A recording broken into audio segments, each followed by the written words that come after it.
Guadalquivir, árabe antes, luego cristiano, universal, persistente siempre, siempre inquieto.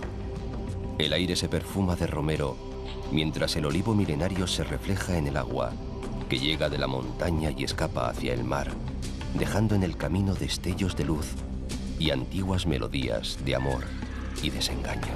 Guadalquivir, rey de los ríos, corre por los campos buenos, galán de las dos orillas y del aire bandolero. Criado a los pechos blancos de la penibética, nace, como en silencio, en la sierra de Cazorla. ¿Quién habló una vez de su rastro? Montes de Cazorla, Naitín imagina. De luna y de piedra también los cachorros de Sierra Morena.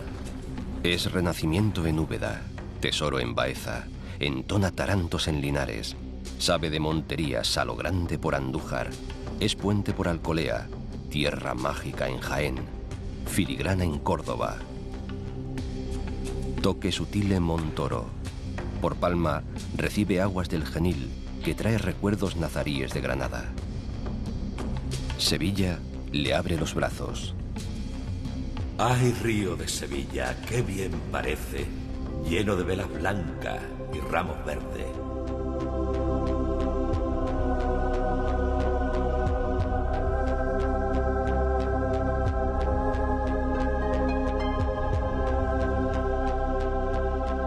Y le abre también la puerta grande de las marismas. Luego, entre mar y río, surgen las islas, los cortijos, los olivares, las reses bravas y la gloria de la marismería, brazos, caños, regatos. Un largo viaje para acabar entre las mareas de Sanlúcar, con la duda eterna que se atrevió a formular Machado. Como yo, cerca del mar, río de barro salobre, sueñas con tu manantial.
Los sabios y poetas andalusíes del tiempo del califato dijeron que en la sierra de Cazorla estaban las selvas supremas y las florestas más preciadas del Islam.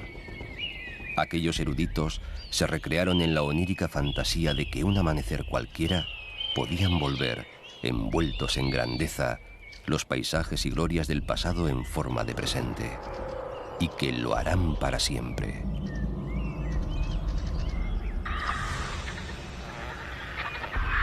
Es suficiente vislumbrar, aunque sea por un instante, esta sierra llamada de Marina, porque conviene recordar que de aquí salió durante siglos la madera para las flotas. Exuberante, grandiosa, imponente. Tanta importancia tuvo que, pese a su lejanía del mar, perteneció administrativamente casi siempre a distritos marítimos. A 1350 metros de altura, entre la cerrada de Utrero y la cañada de las Fuentes, sin otro ruido que el rumor del viento contra los pinos y el propio del agua al romper contra las peñas, nace el Guadalquivir. Los Quintero, Serafín y Joaquín cantaron la grandeza inicial del antiguo Betis. Detente aquí, viajero. Entre estas peñas nace el que es y será rey de los ríos, entre pinos gigantes y bravíos que arrullan su nacer y áspera breña. Hacia el norte, Segura de la Sierra, más allá las tierras planas de Ciudad Real y las rugosidades de la Sierra Albaceteña de Alcaraz. Por el altiplano de Granada, su emblema montañoso, el Pico de la Sagra.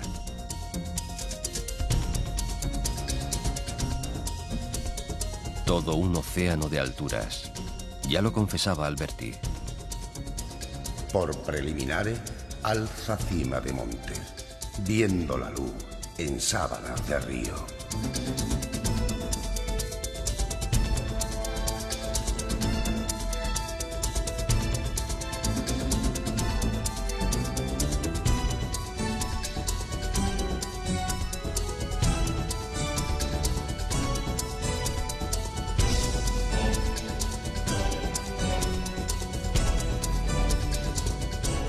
Quesada, al principio del Camino del Agua, testimonia la grandeza de su pasado.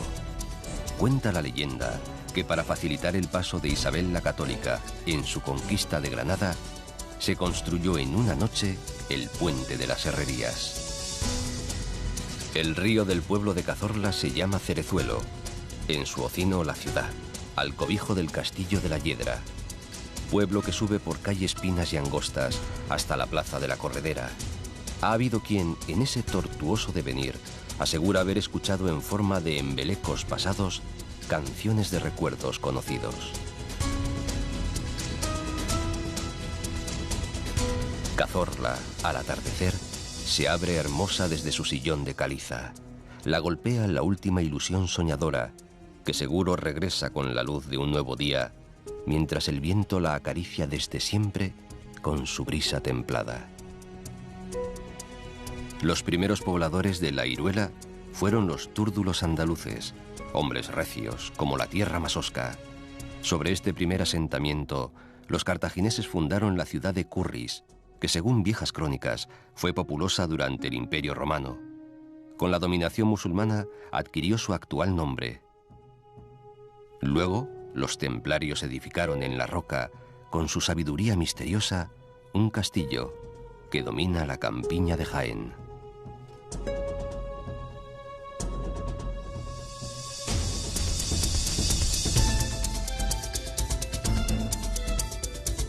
El viejo tranco de Mozoque es hoy la presa del Tranco, todo un mar interior que regula buena parte del cauce alto y sacia la región.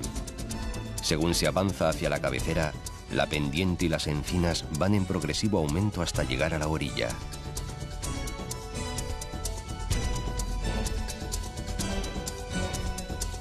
Coplas de amores y desamores, de orgullos y desprecios, de despedidas, de sentimientos variados, es lo que cantan las malagueñas y seguidillas de estas tierras de Santiago de la Espada.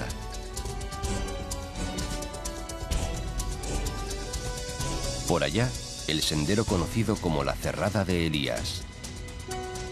Irrín de aguas elborosa, que nacido en aguas negras, se despeña sin orden ni concierto, inventando arroyos y labrando profundas gargantas. Nace con el sino de que pronto morirá, embebido por el Guadalquivir.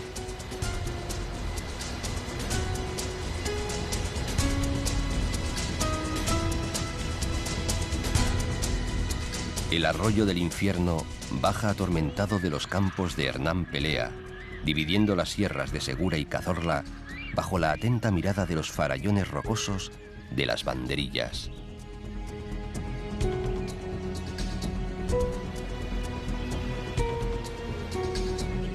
En el recodo grandioso de Rompecalzas surge el Alcor del Calvario.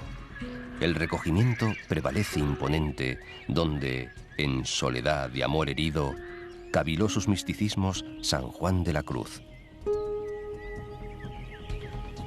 El yelmo, pico inexpugnable y altanero, anacorete y silencioso, exhibe su silueta caprichosa. En esta sierra de Segura no hay otro que le haga sombra. Quevedo dijo que era un peñasco atrevido, morada de estrellas y dura cama para el cielo. Antes, Jorge Manrique, al que algunos hacen nacer en estas tierras, lo glosó en romances comparándolo con el fin del mundo conocido. Entre una y otra cita, vive el lugar envuelto por el mito de unas leyendas fraguadas en tiempos tumultuosos, cuando las fronteras eran endebles y desconfiados los parlamentos y embajadas entre árabes y cristianos. Junto al embalse, Hornos, antiguo señorío de San Miguel de Bujaraiza. Solo sobreviven los restos de su castillo árabe, del que fue maestre calatravo don Rodrigo de Manrique. Luego la sierra se cuaja de manchas, se salpica de cortijos entre un oloroso manto de enebro, salvia y romero, aromas sobre los que se asientan las 4 villas. Iznatoraf, aceitunera. Sorihuela del Guadalimar, Puebla bonita y pequeña, como dice el fandango. Villanueva del Arzobispo, reina del aceite.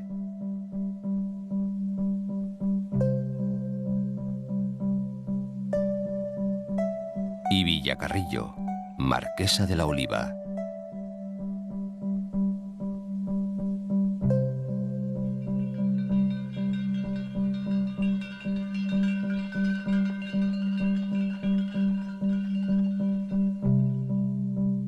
El nombre de Torre Perogil tiene su origen en el señor de la torre en torno a la que se construyó el pueblo, Pero Gil de Zatico.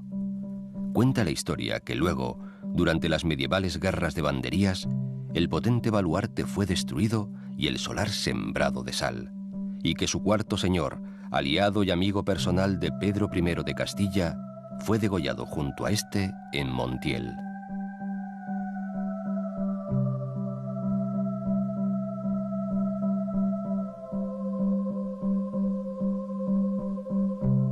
El río va corriendo entre sombrías huertas y grises olivares por los alegres campos de Baeza.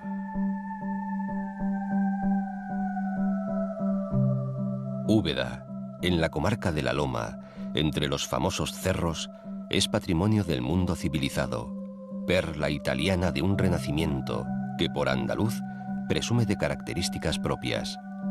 Los árabes la amurallaron y encastillaron, defensas luego devastadas por Alfonso VIII, quien tras la victoria de las Navas de Tolosa cercó y tomó la ciudad.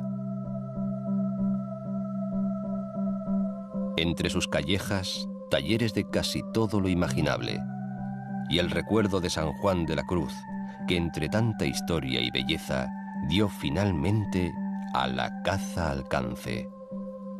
En sus palacios se recitaron los versos de Petrarca y se cataron los vinos de Palermo, traídos por el gusto exquisito de don Francisco de los Cobos y Molina, el hombre que mandó construir, para hacer más llevadero el tránsito entre la vida y la muerte, ese hermoso grito barroco, labrado en piedra, que es la Sacra Capilla del Salvador.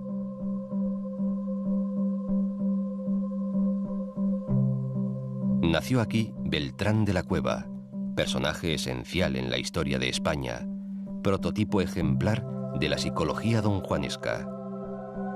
Y Francisco de los Cobos, secretario de Estado del emperador Carlos V. Y San Juan de la Cruz, aquel carmelita descalzo, poeta universal, que olvidado por casi todos y agotado por una dolorosísima enfermedad, aquí murió tempranamente.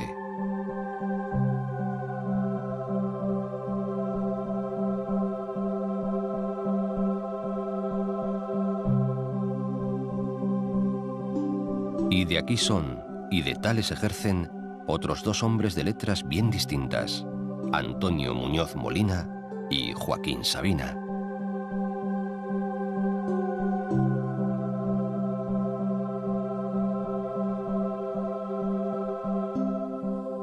Baeza, centro geográfico de la provincia de Jaén, se levanta justo al lado, en otro promontorio que domina el valle del Guadalquivir. La ancestral riqueza de sus tierras hizo fecunda la ocupación humana desde tiempos prehistóricos. Pero la ciudad alcanzó su magnificencia en el siglo XII con los almohades, e hicieron de Baiyasa plaza principal entre sus posesiones peninsulares. La fortificación fue mejorada y proliferaron los mercados, las mezquitas y los edificios públicos. Y más tarde, en el siglo XVI, Baeza, marchando al ritmo del gran siglo hispánico, desarrolla su apogeo arquitectónico y su prosperidad económica, que se asentaba en el cultivo de la vid y el cereal y en la industria de los paños.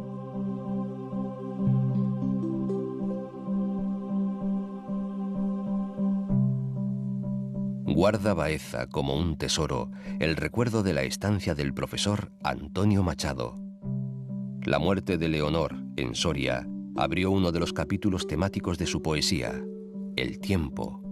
La muerte de su compañera llena noches y días, espacios y soledades. Por estos campos de la tierra mía, bordados de olivares polvorientos, voy caminando solo, triste, cansado, pensativo y viejo. Baeza perdió su poderoso alcázar y en el pasado siglo desaparecieron muchos edificios históricos. Pero la cantidad y calidad de los que todavía quedan bien la hacen merecer el título de ciudad monumental y ser patrimonio de la humanidad.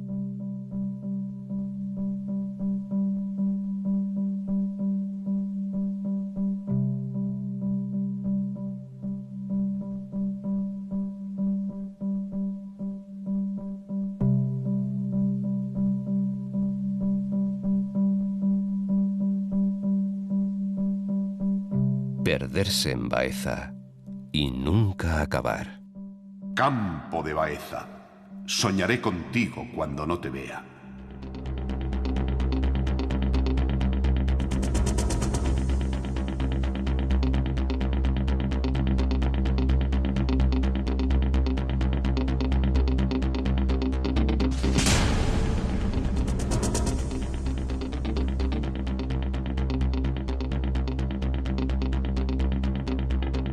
Jaén está cerca, en el entorno del valle, al otro lado del río, con unos orígenes que se pierden remotamente en el tiempo de los tartesos y unos rastros colonizadores de fenicios y griegos, aunque realmente fue con los cartagineses cuando la vieja Auringis comenzó a ser plaza fuerte, tras la boda del gran Aníbal con la hija de un jefe local.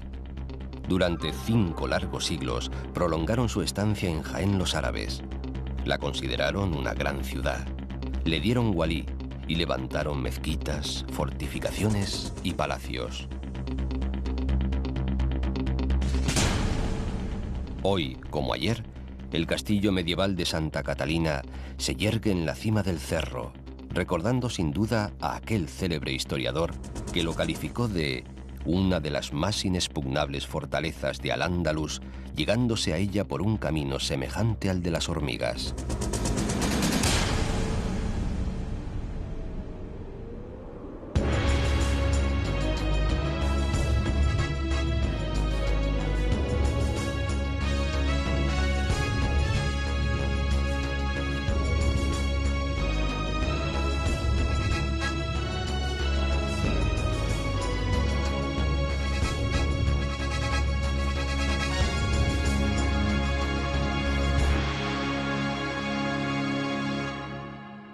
La ciudad del Santo Reino creció alrededor. Cuentan que cerca de los barrios árabes vivía escondido en una cueva un enorme lagarto que exigía tributo anual en forma de una doncella.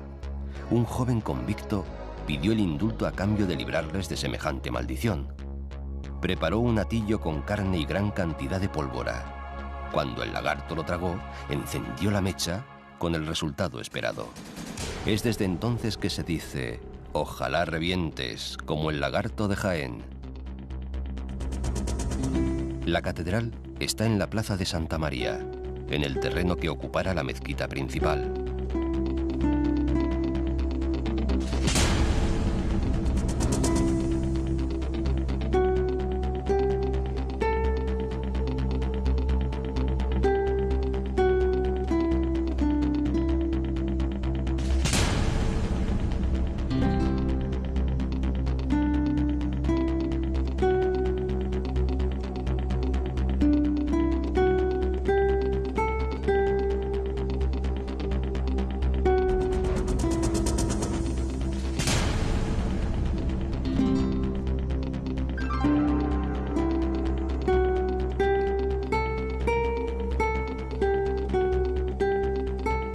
sótano del Palacio de Villardón Pardo se esconden los baños árabes.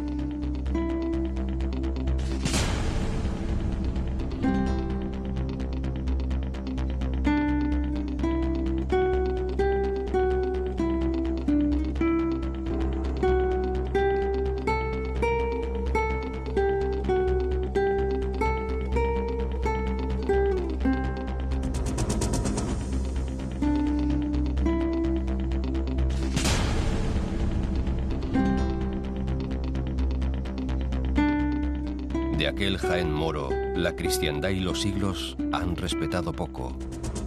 No ocurre lo mismo con el legado cristiano, que se percibe en las vías por las que corre la vida de la ciudad.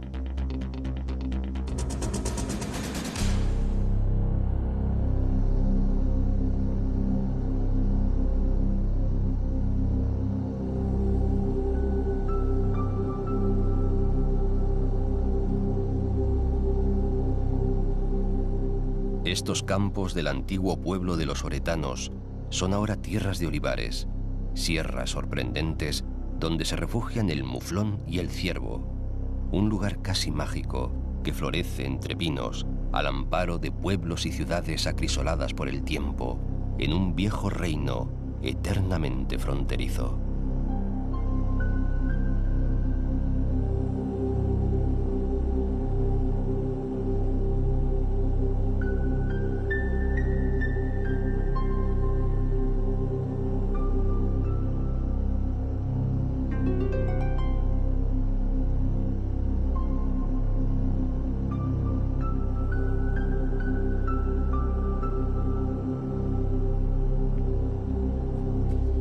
A la vista, como sin querer, el magnífico macizo de la Sierra Mágina que separa las cuencas del Guadalquivir y el Guadahortuna, donde entrecortados, barranqueras y elevados picos se muestran en todo su esplendor los dominios subbéticos jienenses.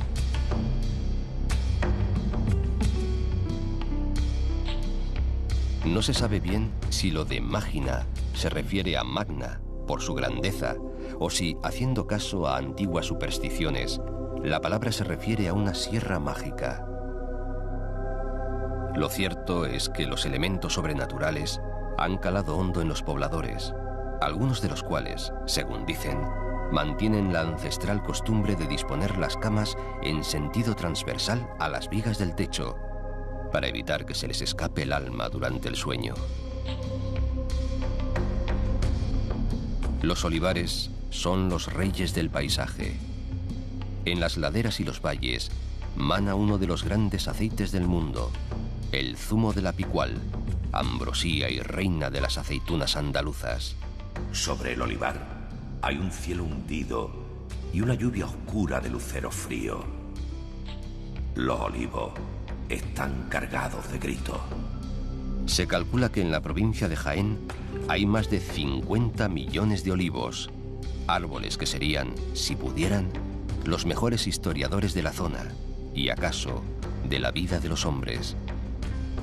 Se aboga por situar las primeras cepas de este árbol sagrado en la zona de Siria e Irán, siendo los griegos quienes trajeron el aceite a Europa, aunque su nombre procede del árabe atzait, jugo de oliva. Luego los romanos perfeccionaron su cultivo, lo extendieron por las márgenes del Guadalquivir y matizaron la calidad del aceite.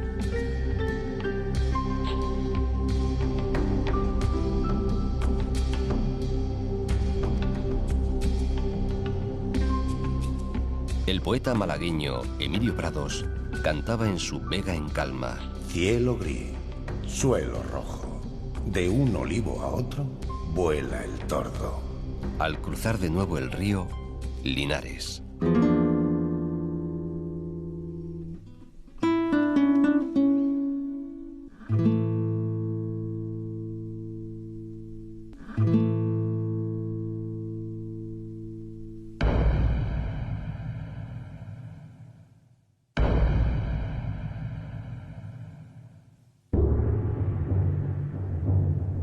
En su plaza de toros de Santa Margarita halló la muerte una tarde de agosto de 1947 Manolete. Desde entonces, cada día, los cuidadores de la plaza trazan una cruz en el albero, en el mismo lugar donde el toro isleño de Miura hirió de muerte al maestro.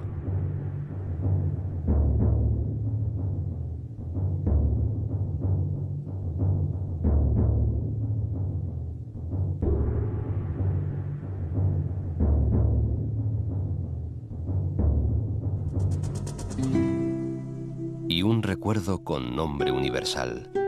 Aquí nació el gran maestro de la guitarra, Andrés Segovia.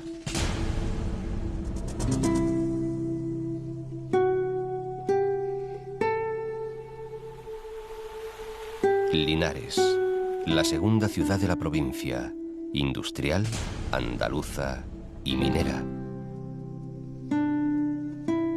Desde tiempos antiguos, tanto al menos como su nombre, estas tierras que rodeaban la vieja ciudad griega, fenicia y cartaginesa de Cástulo fueron escenario de continuas explotaciones mineras.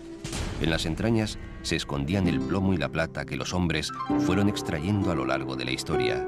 El plomo es hoy un mineral olvidado, pero las minas que circundan Linares y la Carolina estuvieron en pleno funcionamiento hasta hace bien poco. Pocas ciudades pueden presumir, como la Carolina, de un cumpleaños tan preciso. Nació exactamente un 5 de julio de 1767, cuando un rey ilustrado, Carlos III, promulgó la Real Cédula de las Nuevas Poblaciones, por la cual cerca de 6.000 colonos de Centro Europa dispusieron de casa y tierras para establecerse en la parte más despoblada y difícil de Sierra Morena.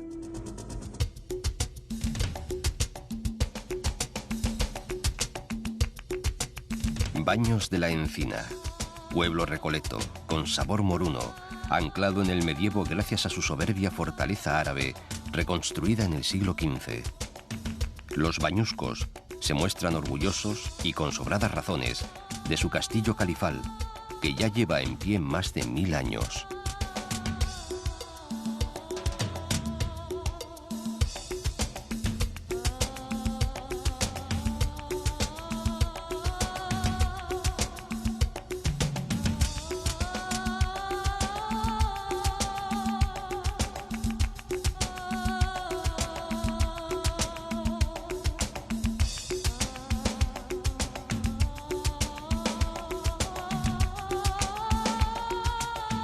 Mengíbar nació alrededor de un imponente torreón del siglo XV que contempla cómo entre alamedas ribereñas y campos de regadío, tras pasar Villanueva de la Reina, avanza el Guadalquivir para recibir al Jándula, un hilo de agua que escapa del Encinarejo antes de entrar en Andújar. Estamos a la sombra de Sierra Morena. Suma Andújar unos 40.000 vecinos, que hacen romería en abril, administran casi 1000 hectáreas de tierra que esconden minerales y mantienen una larga veneración por su señora, la Virgen de Sierra Morena, que reina entre la serranía y el río. Andújar es la puerta que comunica la meseta con el valle medio y bajo del Guadalquivir. Quizás por esta situación estratégica, fueron muchos los pueblos que trataron de ocuparla. Fue llamada por los romanos Iriturgi, de ahí que a los andujareños también se les conozca por iriturgitanos. Fue asediada por los cartagineses y posteriormente liberada por los escipiones. Su nombre original, Altújar, suena a morería.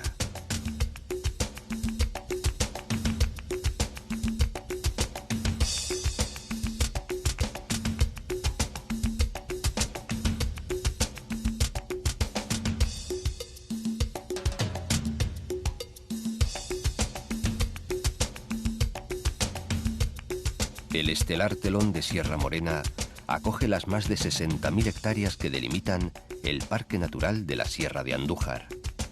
Cantaba Machado: qué bien los nombres ponía quien puso Sierra Morena a esta serranía.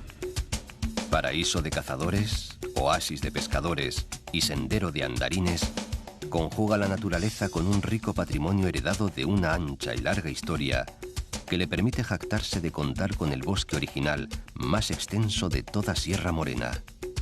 Alcornocales y robles forman un amplio manto por el que juguetean ciervos y gamos, en uno de los santuarios cinegéticos más importantes de España. De hecho, no es casual, aunque sí paradójico, que quizá este pedazo de tierra se haya conservado de forma excelente gracias a la gestión de los cotos de caza.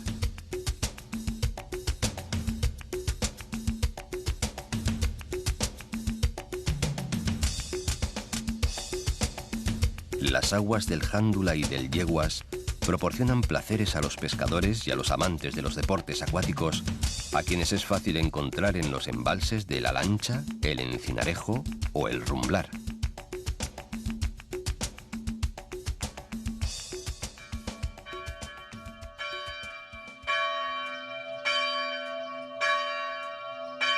Sobre el paraje del Lugar Nuevo, el Cerro del Cabezo, y sobre este, el Santuario de Santa María, destino constante de peregrinación.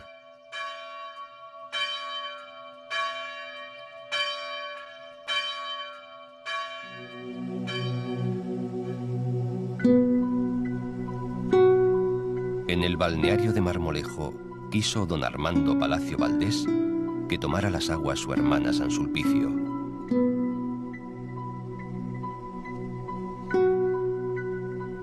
Baja por aquí el río de las Yeguas, que desangrado se convierte en pantano.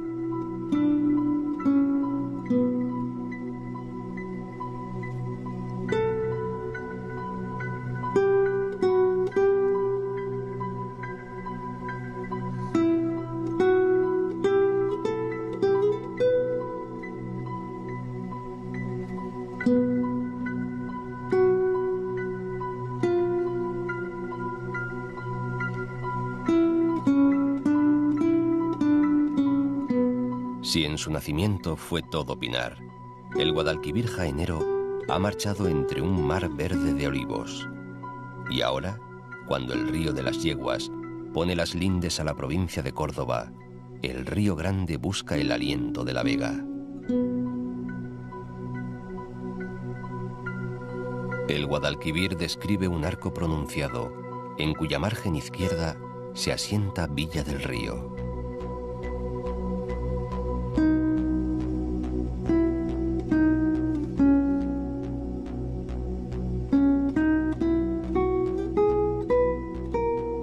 Este río que baja de las dos riberas, color de plata una, de oliva otra. Este río grande que asoma su piel vieja de topacio viejo es el padre de los barqueros, el abuelo de los hortelanos. Y despliega su gesto de paraíso entre umbrías alamedas y sotos rumorosos.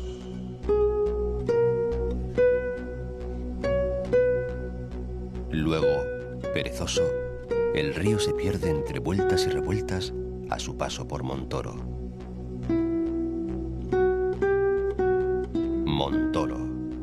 Su ubicación privilegiada ha propiciado el asentamiento humano desde hace 4.500 años. Aquí se levantaron a lo largo de los tiempos importantes poblaciones iberas y turdetanas. Los griegos la denominaron Aipora y fue una de las repúblicas confederadas con Roma. Los árabes, que la ocuparon en el año 712, levantaron su fortaleza en el lugar que hoy ocupa el castillo de Santa María de la Mota, hasta que fue conquistada por Fernando III. Las tropas francesas no lograron entrar en la ciudad, aunque lo intentaron no pocas veces.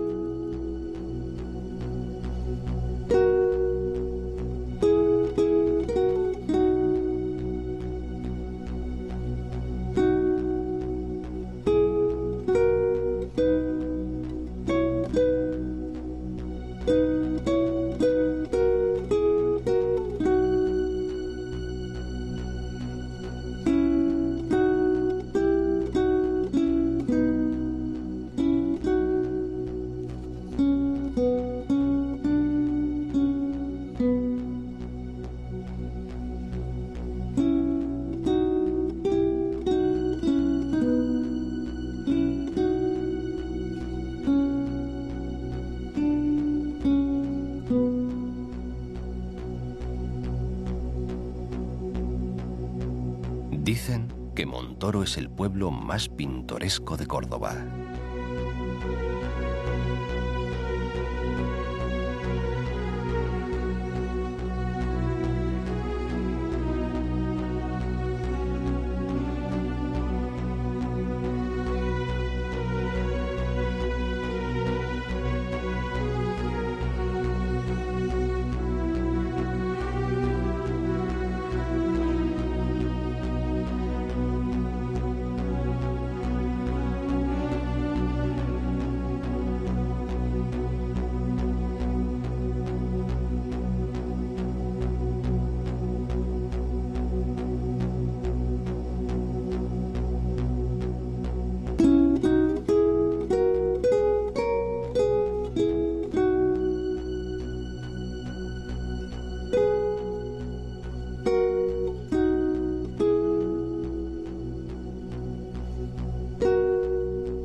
El nombre de Alcolea deriva del musulmán Alcolía, que viene a significar el castillejo, la pequeña fortaleza. Mucho antes de la presencia mora, estas tierras surtían de ánforas de vino y aceite al tráfico entre la Bética y el Imperio Romano. Y mucho más tarde, aquí se acuñó una frase famosa: más tiros que el puente de Alcolea. Fue tras la batalla dada en los alrededores del puente entre los revolucionarios de Serrano, que subían de Cádiz, y las tropas del gobierno, enviadas a toda prisa desde Madrid a las órdenes del general Novaliches. Hubo casi 2000 bajas entre muertos y heridos, y no pocos impactos de fusilería y cañón se estrellaron contra las piedras del puente. Tras el combate, los sublevados tuvieron expedita la vía hacia Madrid, e Isabel II saldría para un exilio parisino del que no habría de volver.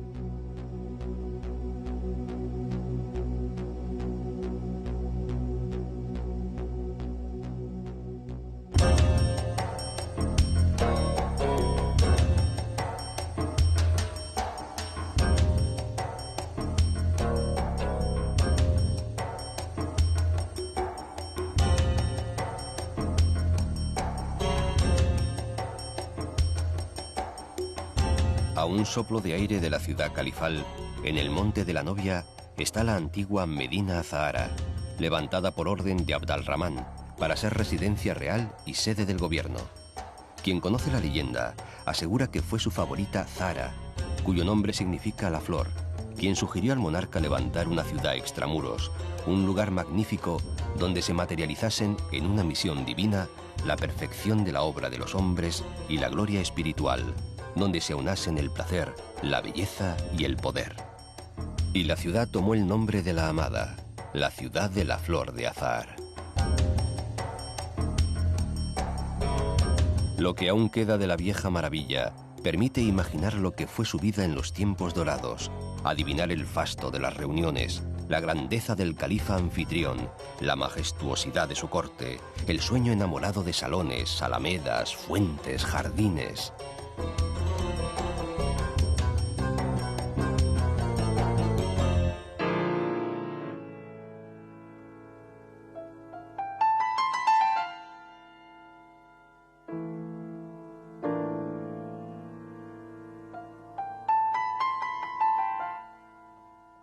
Después se hace realidad un sueño. Córdoba.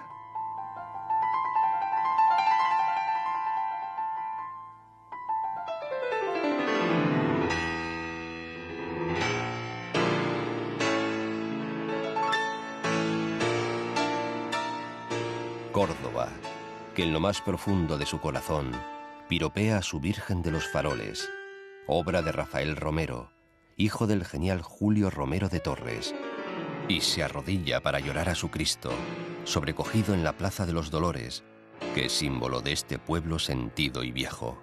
Se dice Córdoba y es sombrero de ala ancha, caballito blanco, trabajo y esfuerzo, sabiduría y buen tiento.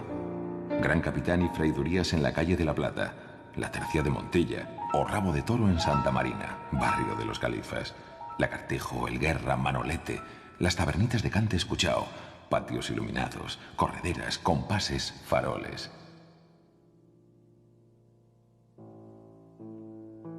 Tanto y más.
Antes que romana y mora, fue Córdoba capital de tartésicos y oretanos, y dotó de hombres fuertes al mismo Aníbal antes de marchar sobre Roma. Con los romanos fue la ciudad más importante del sur, comandada por el pretor Claudio Marcelo, y además la patria grande del filósofo Séneca.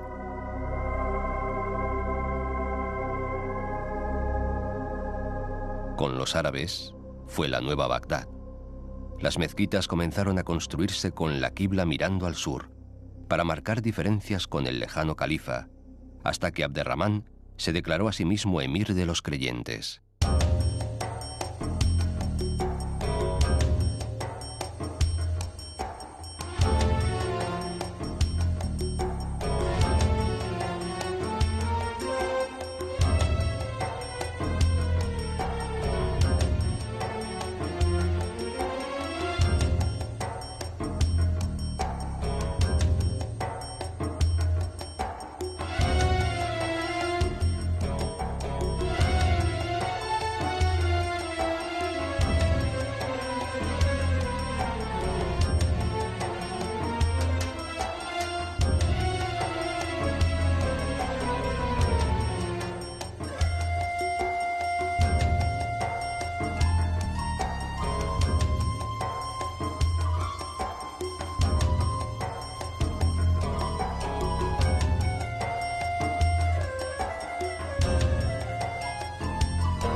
Córdoba. Moriría hasta que Fernando III de Castilla la hizo cristiana.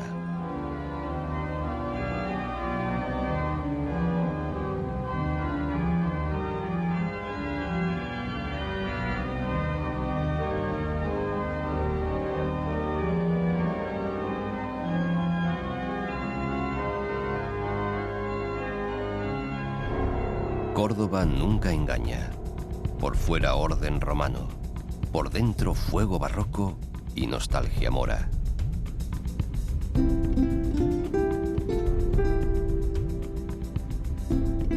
La plana ciudad junta historia, sueño y leyenda, perfume y magia. Por aquí vivieron el médico Avicena y el pensador Averroes, árabes ambos, y el médico y pensador judío Maimónides. De su caballito blanco hablaba Cervantes, que traía progenie cordobesa y fue huésped del duque de Medinaceli.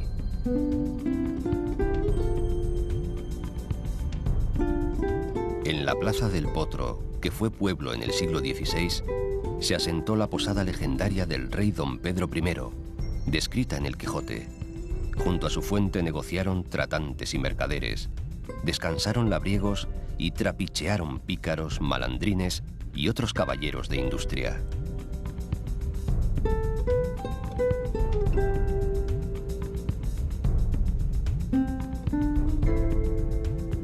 Córdoba, un mundo aparte, siempre ganada y perdida, nunca olvidada.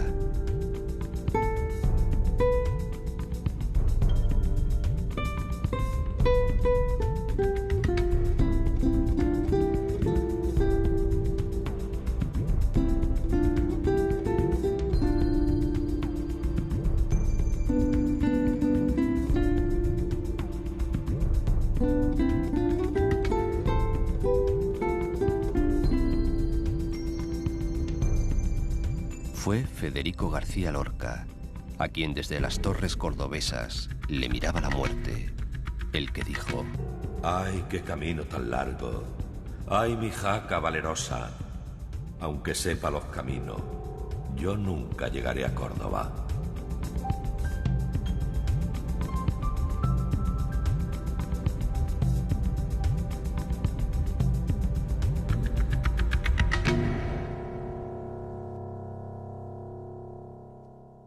Yo voy soñando caminos de la tarde.